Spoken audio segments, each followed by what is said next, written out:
Okay, good afternoon. I'm Dave, and I'm going out for my afternoon walk. Thought I'd bring you with me, but up ahead there was a hawk that caught something, and he flew up above the chicken coop. But he's not there now, so maybe he flew back. But it doesn't look like he flew back to the ground. I was coming in, had to run to the store. But we do have some Florida gangsters hanging out. Thought I'd show you the little path I walk up our driveway here. Isn't this awesome? You can see their footprints. They got 3 toes, and their knees go backward. It doesn't fold like our knees fold. I don't know if you can see it there. See him walking. And then we have like a fox, or I think it's a fox, because it doesn't look like possum feet. It's got more of like a predator dog footprint. There they are over there. Like this one. See? A little big, too big to be a cat. So maybe a fox or a coyote. Oh, we're going to get a little storm, so I figured I'd do a quick walk before the storm gets here. See them walking with their knees going backwards compared to ours.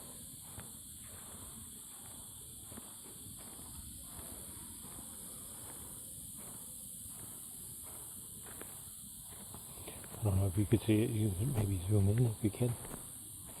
But yeah, let's go on this walk. Keep me out of my pity party.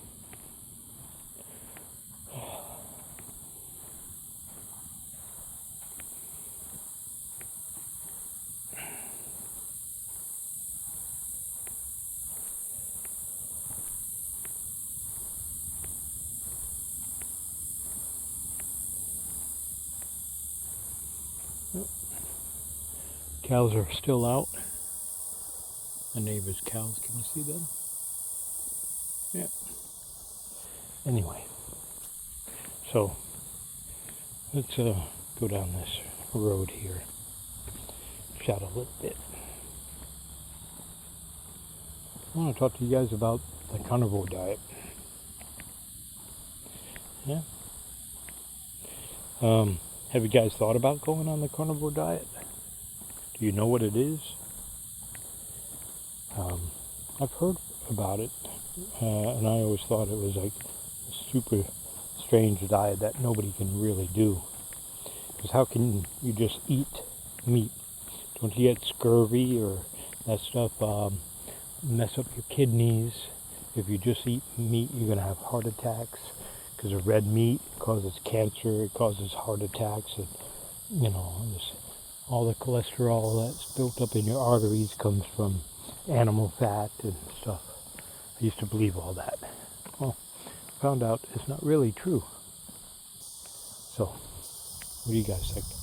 Do your research. I'm not a nutritionist. I'm not a doctor or anything. This is just research that I found, and also my own personal experience.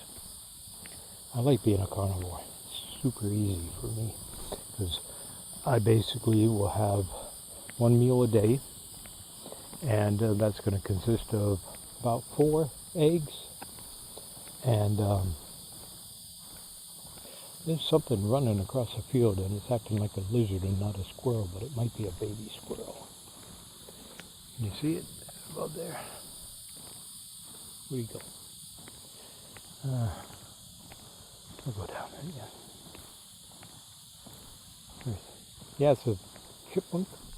No, it's a baby squirrel. That's why it's so small, because now it's standing up like a squirrel. There he goes, behind the tree.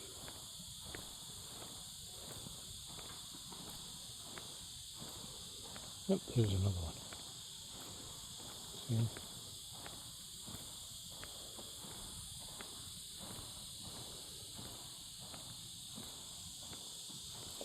Anyway, so yeah, all those things that you hear that red meat is It's not good for you. It causes cancer. It causes your arteries to be blocked up and heart attacks. Butter, animal fat, and just clog your drains. But it's amazing. They don't say that about vegetable oil or, seed oils, even though that's what they actually found to cause plaque buildup, to be one of the things that cause plaque buildup. Now there's some more behind that. There's a doctor of cardiologist. He's a heart surgeon, and I'm just going blank on his name. And he talks about how metabolic sensitivity and inflammation and insulin sensitivity affects a lot of that. Now he's also carnivore. He believes in a carnivore diet, cutting out carbs, cutting out sugars and seed oils and vegetable oils, stuff like that. He wrote a book. If you search the book, you'll find out his name. Stay Off My Operating Table. It's either How to Stay Off My Operating Table or just Stay Off My Operating Table. Something like that. I've got it in my audio books. It's on my list of books that I'm listening to. And one of the other good books that I'm listening to is Metabolic Freedom by Ben Azadi. It just came out. It's pretty good too. But there's a number of books out there about carnivore. There's a gentleman that's also making a carnivore documentary, and that's pretty good. I've seen his interviews on YouTube that he does.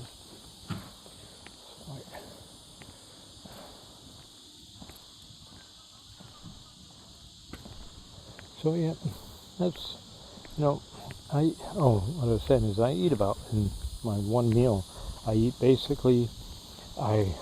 about 4 or 5 eggs. Pretty much, it's been 4 lately. And then I'll do like 2 beef patties, or I'll do either a 10 or 12 ounce steak that I cut up from a chuck roast steak, or it'll be a ribeye. But most of the times I get a nice chuck roast, like a 2 or 3 pounds between there, and then I cut it up so that I get more bang for the buck. So it normally only costs me about $4 per steak. And the all beef patties that I get, I buy a box of, I think it's 32 at Walmart for $30. So that's pretty decent too. And it has nothing added, no seasoning added or something. It's just 100% Angus beef hamburger. So, yeah.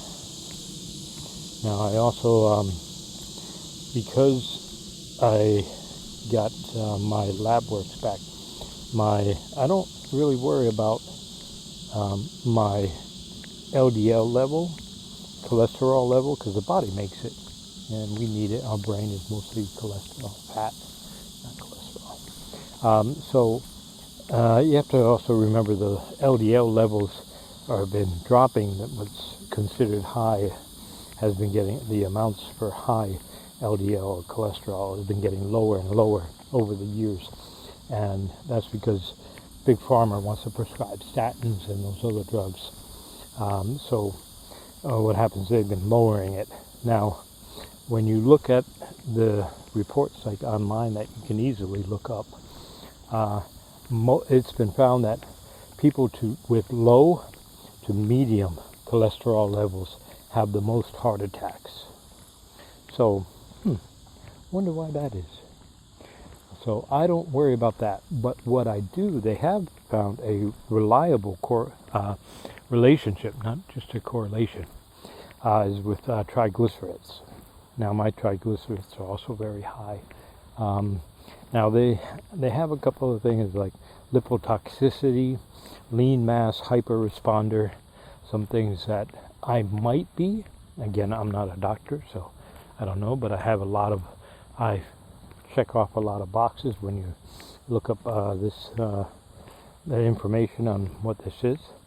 And so I think that might be that. But to lower my triglycerides, I'm not taking any medicine to just mask that. I'm looking at going to the direct thing. Again, I am getting healthy, and on this journey I'm learning things. So what I am doing now is I am taking 2 scoops of flaxseed ground flaxseed in my coffee. Now I have like a power coffee. I use Purity coffee, medium roast, because it has more like nutrients and more, I think they're block-chain amino acids, or I forget what they are, but they have some really good benefits, and I'm going blank on it. Again, this is why I'm not a nutritionist, because I can't remember all the words. But Purity, because it's all organic and there's no pesticides, no mold, things like that.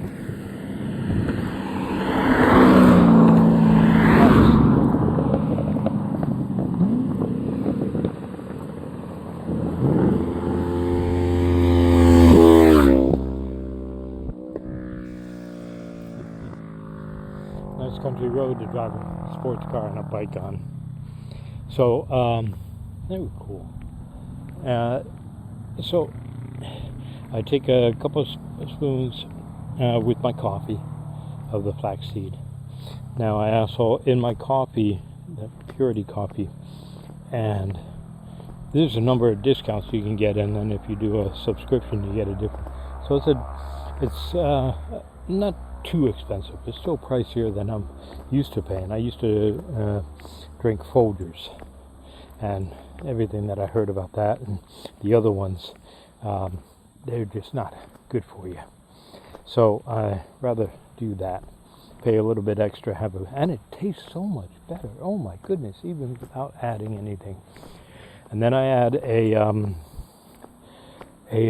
scoop of bone broth protein powder, chocolate flavored.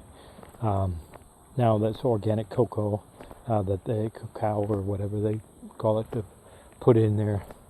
I know that's not carnivore. And the one I prefer is the Ancestral supplements or something like that. Ancestral. I think it's owned by that liver guy. So I prefer them because they use monk fruit, but monk fruit without any of that other sweetener thing that begins with an E. So it's just monk fruit, so you don't get a glucose spike from it. Has a different taste. It takes a little bit, but it has like 1 gram of carbs from the chocolate, 1 gram of sugar.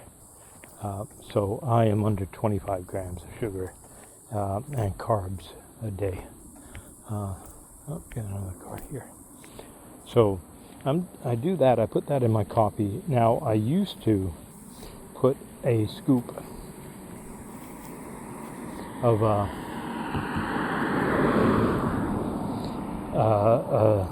scoop of butter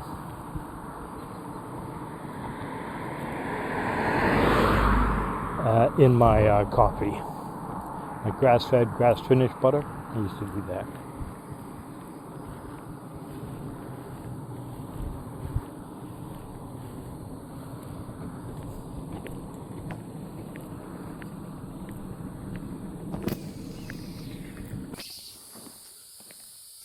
Okay. Well, I have to end that there.